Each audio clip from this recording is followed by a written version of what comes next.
Good afternoon po. Ako po si Viola Carolasan and Cebu Dream Center. Ito po yung isi-share ko po, yung himuhim. Bago ko po ito masasabi yung himuhim, yung una, may sakit po ako na fatty liver po. At saka yung tiyan ko ay lumalaki. Noon po, hindi ko pa nakilala si himuhim. Parang natatakot po ako, baka mamatay na siguro ako. Sabi ko po, Lord, sana huwag mo muna akong kunin. Bigyan mo naman ako ng gamot na mabigay mo sa akin na parang maayos na itong sakit ko po. Tapos, yung una, pasya lang ako dito sa center.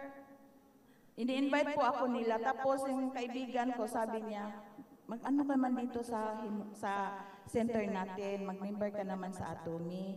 And ko, sige po. Tapos sabi ko, maggamit ako ng ano bang kailangan natin gamitin na para sa yung atay ko po. Kasi fatty liver, mahilig akong kumain ng mga matataba.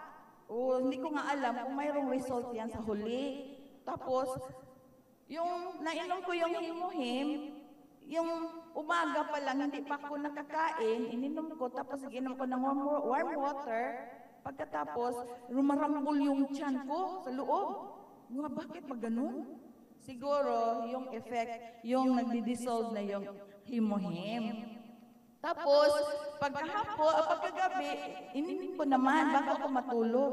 Sus, pagka-umaga, pagising ko, ang sarap ng tulog ko. Maganda ito, himuhim. At ngayon, yung granddaughter ko, pag ininom ako ng himuhim, maghihingi din siya.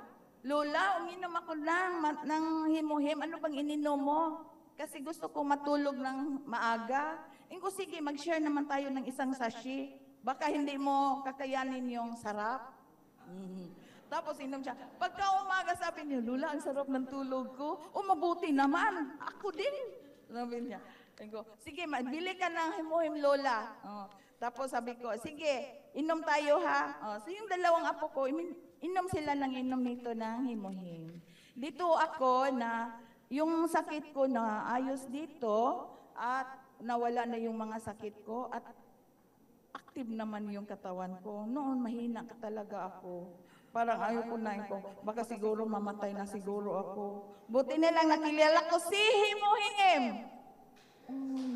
Ngayon, naging maganda na ako at masaya. Thank you po!